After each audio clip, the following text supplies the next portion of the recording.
Today, I want to talk a little bit about humility, the virtue of humility itself, and a little bit about the dangers of pride. And I say a little bit because there are many dangers in pride, and this thing I'll talk about is only a fraction of these dangers that we face. It's important to keep in mind that we all have pride. Some, of course, have it more than others. You can just see them, their life. Um, and in usually many of these cases, they're in positions in their life that makes it very easy for them to be prideful.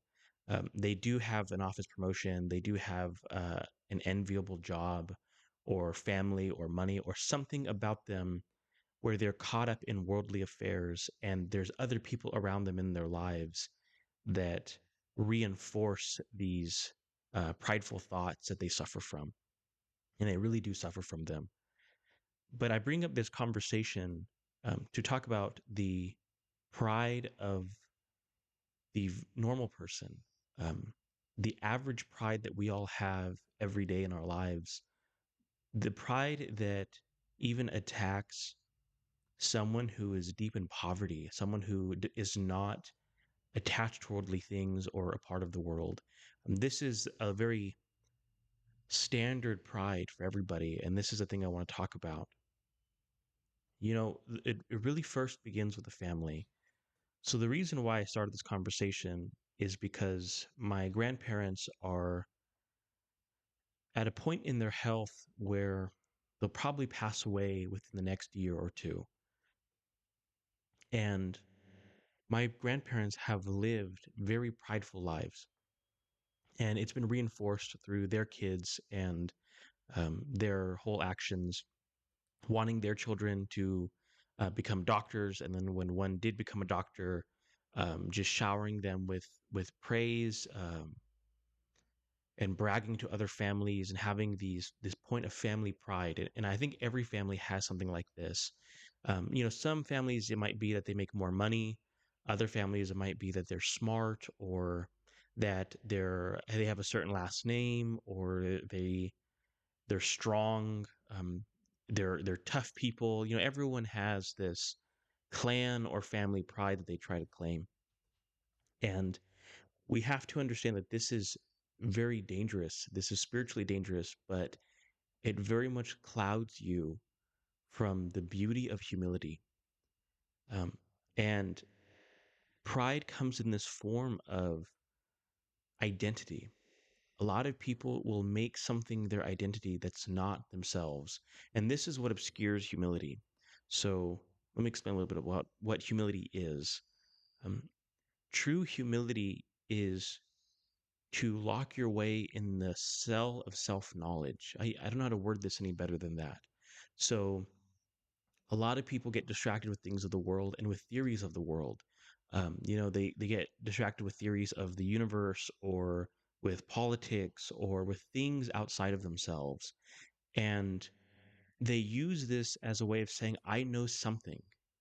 I know these things, so I know something. But really, they don't know. You can't possibly know anything outside of yourself, right? Um, and I don't mean this as like some philosophical matrix thing. I mean, to have true knowledge of something only comes from the self knowledge, to sit there and say, this is what and who I am, right? And anything outside of that is really a gift from God.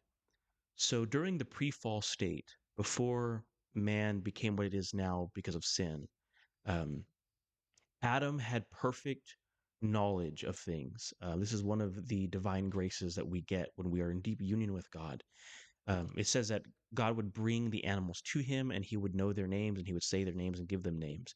And these names weren't just, the names that we give of like a deer or elephant.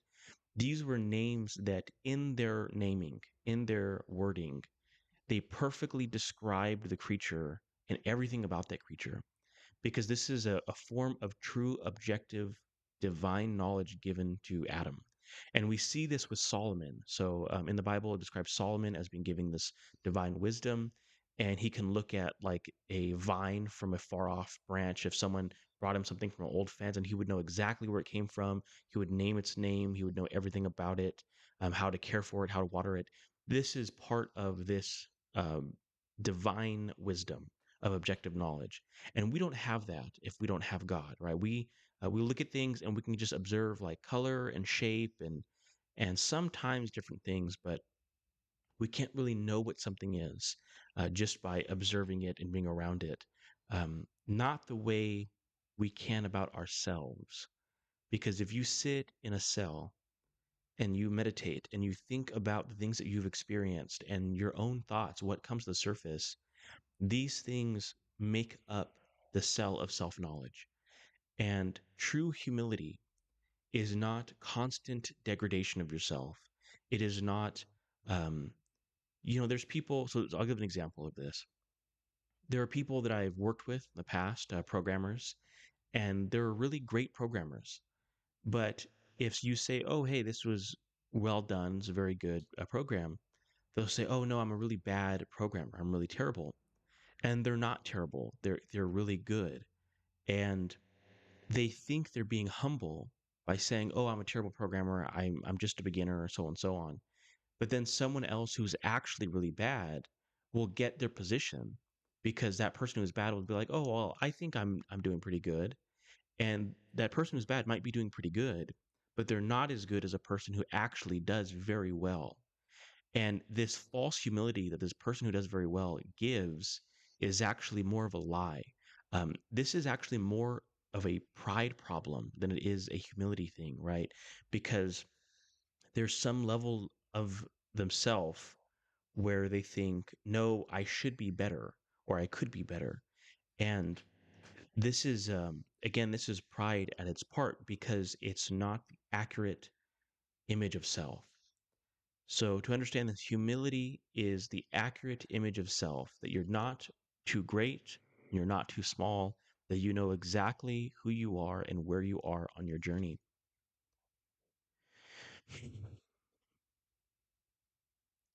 And this is a very important thing to understand. Um, and I know some people say, well, how do I balance it? They'll say, how do I know if I'm over degrading myself? And how do I know? The truth is that if you really sit down and pray and meditate and you think about the things that's hard for you to think about, the things that make you angry or sad, if you just sit in them and you meditate on them and you pray and you know the law in your heart, that you have the Bible and you know what you should and should not be thinking and doing, right? The Holy Spirit guides you in this, and you will eventually have greater self-knowledge. And this is important because pride is really this thing that is trying to lie to us and distract us and keep us away from union with God. And the only way out of it is through humility. And of course, humility grows in the virtues. If you're loving other people, if you're giving charity, if you are praying deeply for people, if you don't have anything to give, if you don't have, even if you're disabled and you can't go work and help people, you can pray. And prayer is the greatest form of charity. There is nothing you can do greater for a person than to genuinely pray for them with a loving heart, with a simple love that is not distracted, that is not cluttered. And this is important to understand because my grandparents, they're at a point in their life where they're having to confront these truths to get right with God. And a lot of people think, oh, well, I know this is wrong with me, but I don't need to talk about it with other people. This is between me and God.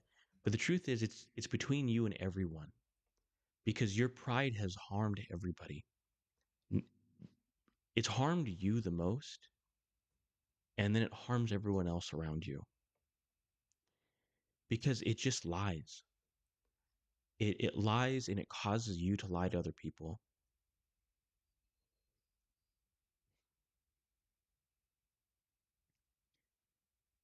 I say this not to deride anyone because I know how hard it is. I'm not saying this to say, oh, you're prideful, you're sitting in your anger, you're blaming everyone else.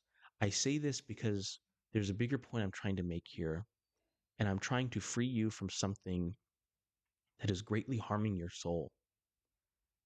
It's something that greatly harms my soul as well.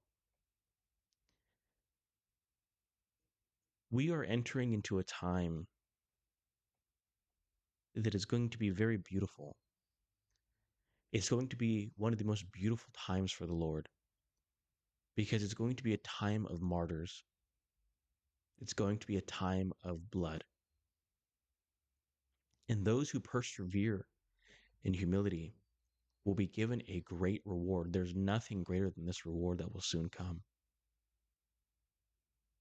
And I say this because this world has been lied to and distracted with politics. And this is the ultimate point I'm trying to make. This is why I talk about pride and humility and looking inward and not outwardly. There are people who sit around all day and they think that they can come up with the perfect system. They say, oh, I've come up with these laws and these ideas, and if we enact them, we will have paradise on earth. We will get rid of our enemies. We will bring peace to the world, prosperity to the world. This is pride. This is the worst form of pride.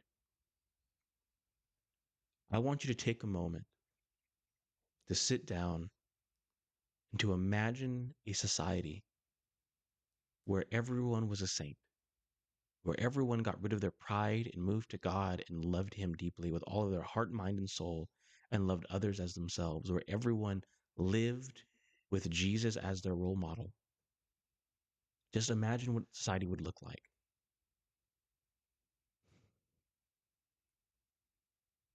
I think you'll find, if you have true humility, that you cannot possibly imagine a society like that.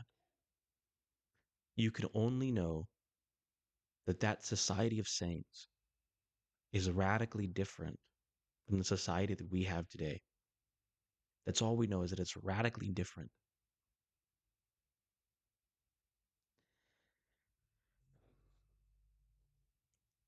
And the only way we move towards that society is not by enforcing laws. Even St. Paul writes that the letter of the law brings only death, but the spirit of the law brings life. So even if you passed laws, even if you did something to try to curb power and greed and evil, if someone's a bad actor, they will always find a way around the letter of the law. They will always avoid the spirit of the law.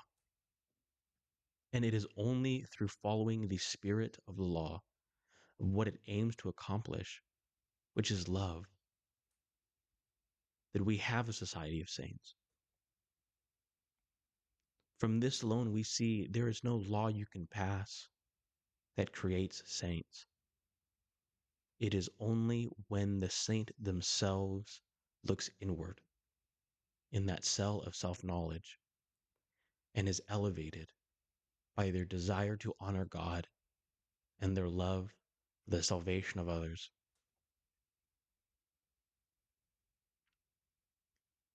And I say this because in this time that's soon coming, there will be many that will be tricked by their politics, by their pride, and there will be no room for these people in a society of saints. In the name of the Father, and of the Son, and of the Holy Spirit. Amen.